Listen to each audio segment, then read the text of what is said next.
नमस्कार दोस्तों, धार्मिक कहानियाँ पूरा जरूर सुनें। राक्षसों की उत्पत्ति कैसे हुई? वेद, पुराण आदि धर्मशास्त्रों में प्राचीन काल की कई मानव जातियों का उल्लेख मिलता है। देवता, असुर, दानव, राक्षस, यक्ष, गंधर्व, किन्नर, नाग आदि। देवताओं की उत्पत्ति अदिति से, असुरों की दिति से, दानवों की दनु, कद्रु से नाग की मानी गई है। ये तीनों ही कश्यप, आर्षि की पत्नियां थीं।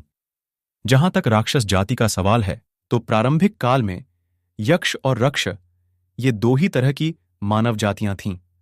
राक्षस लोग पहले रक्षा करने के लिए नियुक्त हुए थे, लेकिन बाद में इनकी प्रवृत्तियां बदलने के कारण ये अपने कर्मों के कारण बदनाम होते गए और आज के संदर्भ में इन्हें असुरों और दानवों जैसा ही माना जाता है। कैसे और किसने की राक्षसों की उत्पत्ति? पुराणों अनुसार कश्यप की सुरसा नामक रानी से यातुधान राक्षस उत्पन्न हुए, लेकिन एक कथा अनुसार प्रजापिता ब्रह्मा ने समुद्रगत जल और प्राणियों की रक्षा के लिए अनेक प्रकार के प्राणियों को उत्पन्न किया। उनमें से कुछ प्राणियों ने रक्षा की जिम्मेदारी संभाली तो वे राक्षस कहलाए, और जिन्होंने यक्षण पूजन करना स्वीकार किया वे यक्ष कहलाए। जल की रक्षा करने के महत्वपूर्ण कार्य को संभालने के लिए ये जाति पवित्र मानी जाती थी। राक्षसों का प्रतिनिधित्व दोनों लोगों को सौंपा गया, हेति और प्रहेति। ये दोनों भाई थे। ये दोनों भी दैत्यों के प्रतिनिधि मधु और कैटब के समान ही बलशाली और पराक्रमी थे। प्रहेति धर्मात्मा था, तो हेति को राजपाट और राजनीति में ज्यादा रुचि थी। हेति ने कैसे बढ़ाया अपना साम्राज्य, और हेति ने अपने साम्राज्य विस्तार हेतु काल की पुत्री भैया से विवाह किया। भैया से उसके विद्युतकेश नामक एक पुत्र का जन्म हुआ। उसका विवाह संध्या की पुत्री सालकटंकटा से हुआ। माना जाता है कि सालकटंकटा व्यभिचारिणी थी। इस कारण जब उसका पुत्र जन्मा तो उसे लावारिस छोड़ दिया गया। विद्युतकेश ने भी उस पुत्र की यह जानकर कोई परवाह नहीं की कि यह न मालूम किसका पुत्र है। बस यहीं से राक्षस जाति में बदलाव आया। आखिर किसने पाला विद्युतकेश के पुत्र को? जानिए, पुराणों अनुसार भगवान शिव और मां पार्वती की उस अनाथ बालक पर नजर पड़ी और उन्होंने उसको सुरक्षा प्रदान की। उस अबोध बालक को त्याग देने के कारण मां पार्वती ने शाप दिया कि अब से राक्षस जाति की स्त्रियां जल्द गर्भ धारण करेंगी और उनसे उत्पन्न बालक तत्काल बढ़कर माता के समान अवस्था धारण करेगा। इस शाप से राक्षसों में शारीरिक आकर्षण कम, विकरालता ज्यादा रही। शिव और पार्वती ने उस बालक का नाम सुकेश रखा। शिव के वरदान के कारण वह निर्भीक था। वह निर्भीक होकर कहीं भी विचरण कर सकता था। शिव ने उसे एक विमान भी दिया था। सुकेश ने किया। किससे विवाह? सुकेश ने गंधर्व कन्या देववती से विवाह किया। देववती से सुकेश के 3 पुत्र हुए। 1 माल्यवान, 2 सुमाली और 3 माली। इन तीनों के कारण राक्षस जाति को विस्तार और प्रसिद्धि प्राप्त हुई। इन तीनों भाइयों ने शक्ति और ऐश्वर्य प्राप्त करने के लिए ब्रह्मा जी की घोर तपस्या की। ब्रह्मा जी ने इन्हें शत्रुओं पर विजय प्राप्त करने और तीनों भाइयों में एकता और प्रेम बना रहने का वरदान दिया। वरदान के प्रभाव से ये तीनों भाई अहंकारी हो गए।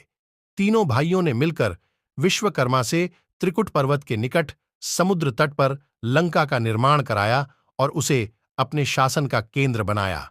इस तरह उन्होंने राक्षसों को एकजुट कर राक्षसों का आधिपत्य स्थापित किया और उसे राक्षस जाति का केंद्र भी बनाया।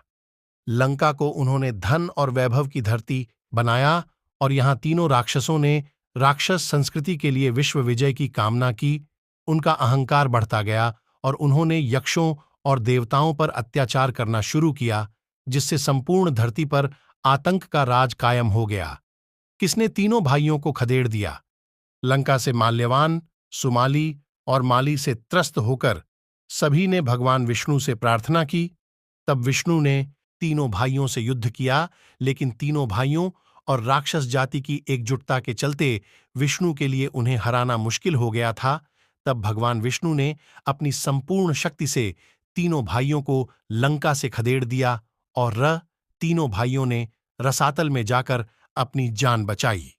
इन्हीं तीनों भाइयों के वंश में आगे चलकर राक्षस जाति का विकास हुआ।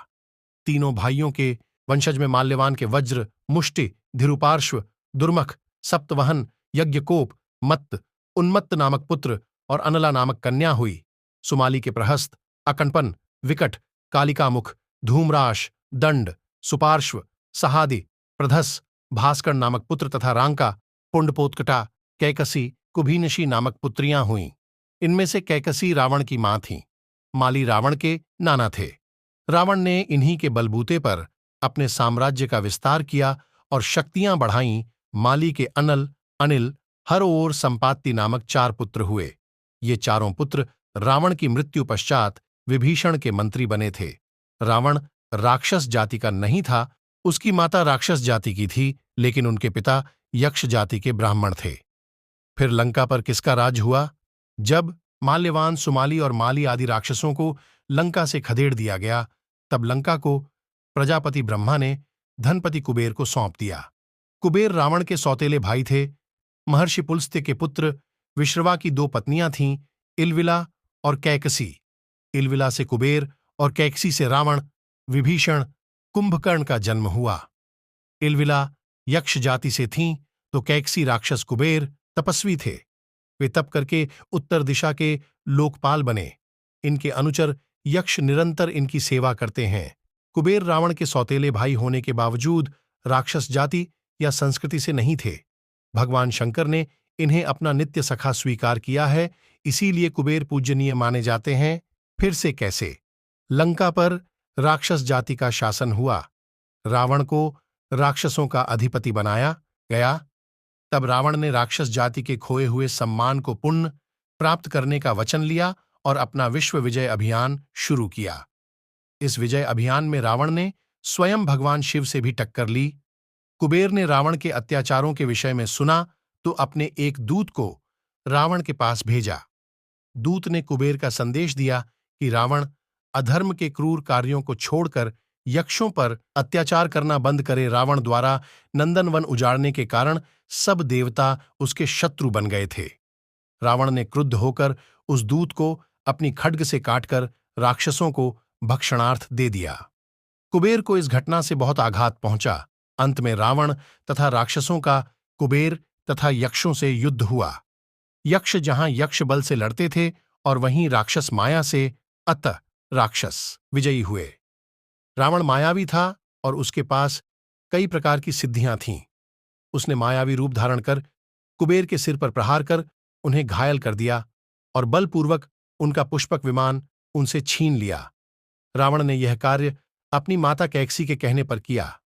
कुबेर को रावण ने लंका से खदेड़ दिया और उनकी समस्त संपत्ति भी छीन ली। कुबेर अपने पितामह के पास गए। पितामह की प्रेरणा से कुबेर ने शिवाराधना हेतु हिमालय चले गए, जहां उन्हें धनपाल की पदवी, पत्नी और पुत्र का लाभ हुआ। रावण ने लंका को नए सिरे से बसाकर राक्षस जाति को एकजुट किया और फिर से राक्षस राज कायम किया। दोस्तों, ऐसे धार्मिक कहानियाँ जानने के लिए हमारे YouTube चैनल को लाइक और सब्सक्राइब करना ना भूलें।